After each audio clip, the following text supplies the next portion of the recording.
"Don't go, please, he's dying," the boy cried, his eyes brimming with tears, cradling the dog in his arms. As the millionaire paused at those words that would alter his fate forever.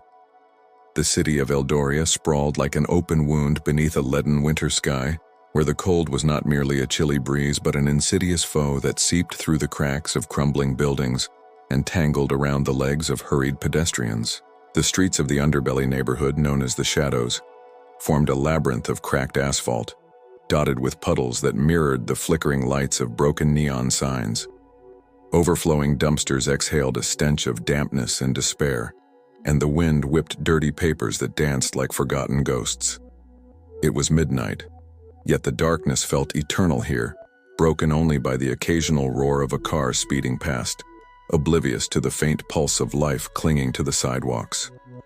Nestled amid this urban chaos, huddled against the wall of an abandoned building, was Mateo, a boy of barely 10 whose weary gaze seemed to have witnessed more winters than most adults. His large, dark eyes, like wells of ink, were sunken into a gaunt face etched with street dust and the dried trails of endless tears. He wore a threadbare jacket too big for him, inherited from some compassionate passerby, and his shoes, soles held together with duct tape, crunched against the icy pavement with every shift. Mateo couldn't remember his last name or the warmth of a home. He only knew the gnawing hunger in his belly and the invisible weight of survival that forced him to rise each dawn. At his feet, sprawled on a soaked cardboard, lay Luna, his sole family. The dog was a mongrel of street breeds, her grayish matted fur once soft, but now a tapestry of shadows.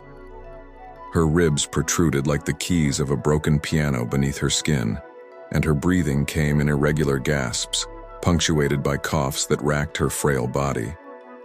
Luna had entered Mateo's life 2 years prior, on a stormy night much like this one, curled beside a dumpster with a wounded paw and pleading eyes. Since then, they had been inseparable. She licked the invisible wounds of his soul, and he stole scraps from markets to keep her alive. Luna embodied pure loyalty, a hope on 4 paws that asked for nothing more than a pat on the head and the silent vow that she wouldn't abandon him. But now, the cough had become relentless, a foe devouring her from within, and Mateo knew she needed medicine, antibiotics perhaps, or whatever the veterinarians prescribed in their gleaming clinics on the city's far side. People hurried by, bundled in wool coats and scarves scented with expensive perfume. A woman in high heels dodged a puddle and cast a fleeting glance at the boy and his dog, frowning as if they were a blemish on her pristine path to the subway. A group of youths, laughing with beers in hand, stumbled nearby, but one merely muttered poor things before pressing on, their fleeting pity dissolving like cigarette smoke. Indifference was Eldoria's shield.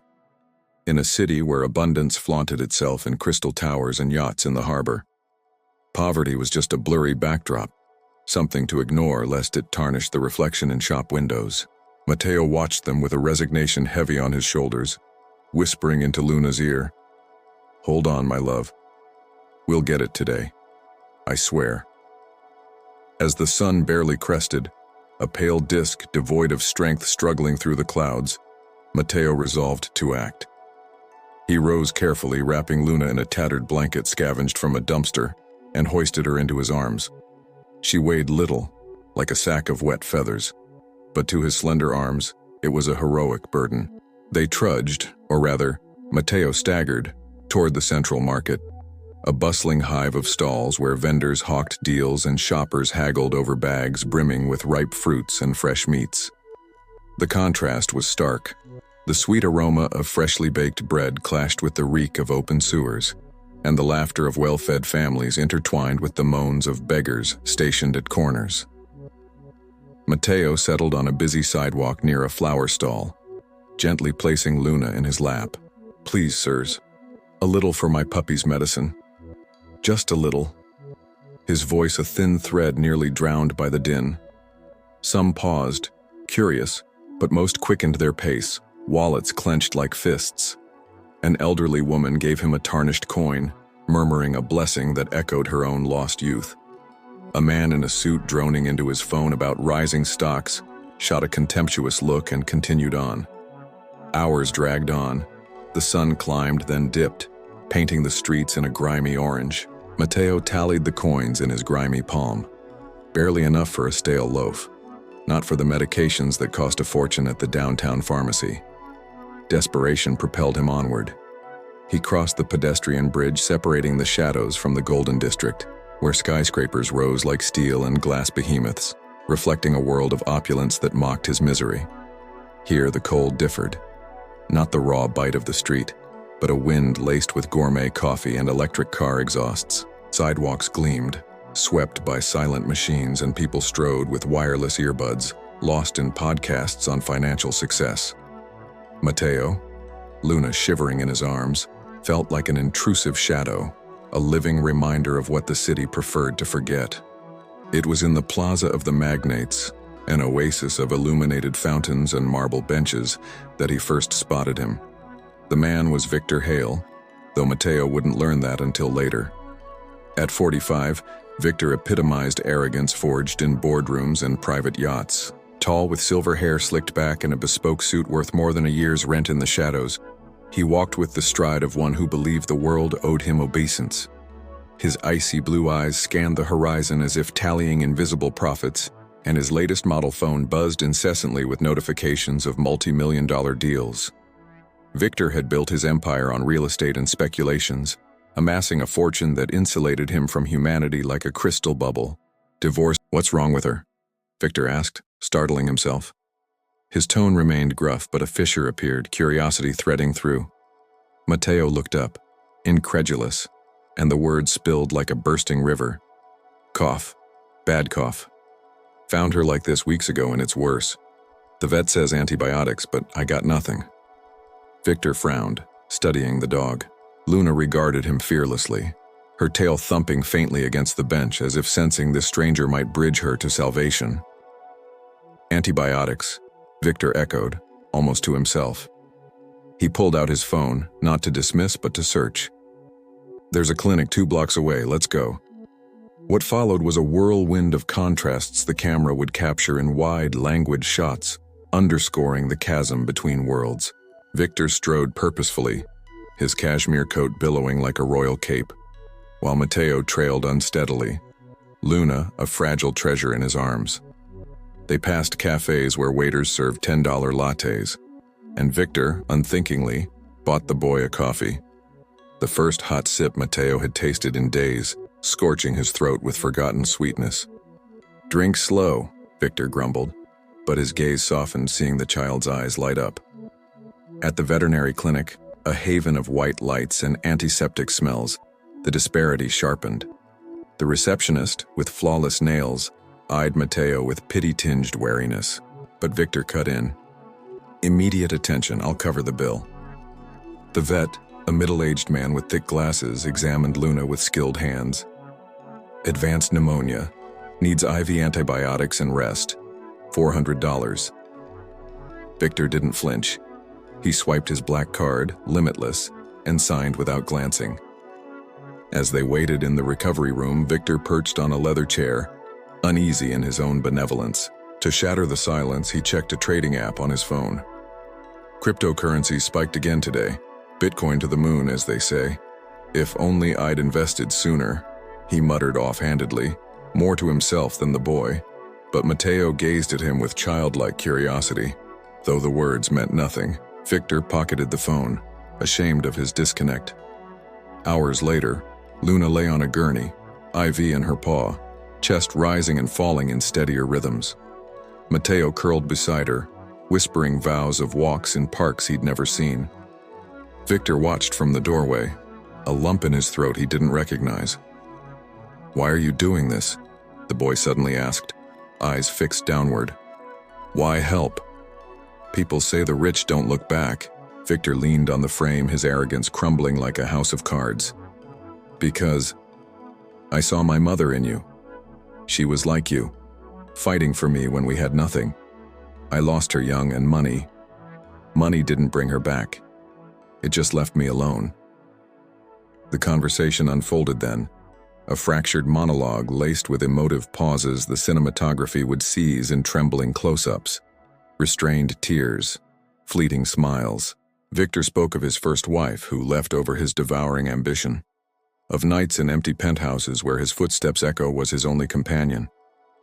Matteo shared shards of his existence: the alcoholic father who abandoned him, the mother who froze to death in an overcrowded shelter, and how Luna was the only one who stayed, lapping his tears when the world trampled him.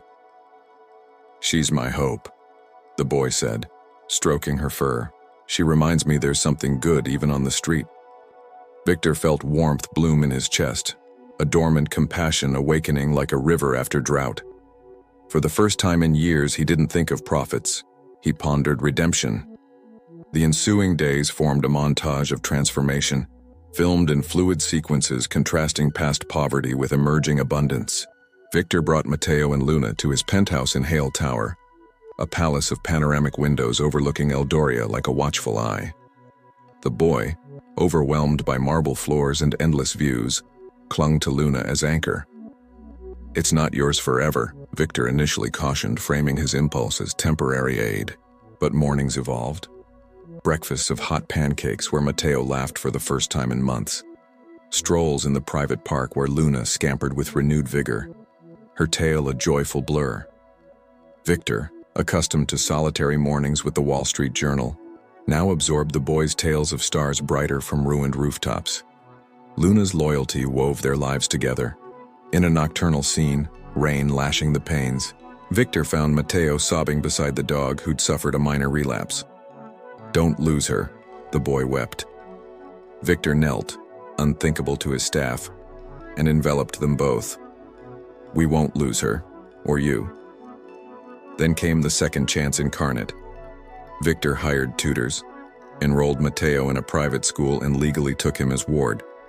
It wasn't charity, it was family, forged in compassion's fire. Weeks on, back in the originating plaza, the climax unfurled.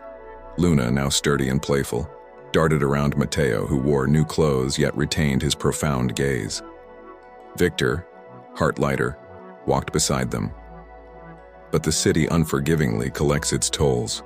A gang from the shadows, embittered by the traitor who'd escaped, ambushed the trio. "The kid's ours. He stole our luck," they bellowed, advancing with shattered bottles. Matteo stepped forward, shielding Luna, voice quaking yet resolute. "No, he's my family now." Victor, once fleeing emotional skirmishes, planted himself ahead. Touch them and regret it. He summoned security, but before they arrived, his presence, that aura of power, not arrogant but protective, deterred them. The thugs slunk away, muttering curses, emptying the plaza anew, leaving the trio beneath the moon. In that hush, as peril faded, Matteo turned to Victor, eyes aglow. "Thank you for everything." Victor smiled, a treacherous tear escaping. "No, thank you. You saved me first." Luna barked softly as if endorsing, her loyalty sealing the unseen pact. Thus fate wheeled once more, looping the tale to that fateful clinic night where Matteo's cry had halted Victor's steps. "Don't go, please, he's dying." An echo now resounding not as plea, but fulfilled prophecy. The millionaire stayed, and in staying, found not just a dog's cure but a lost soul's redemption. Matteo, the street child, had dreamed of saving Luna, but truly transformed a man into father, a fortune into legacy, an indifferent city into a tapestry of renewed hope. Subscribe for more heart-touching stories.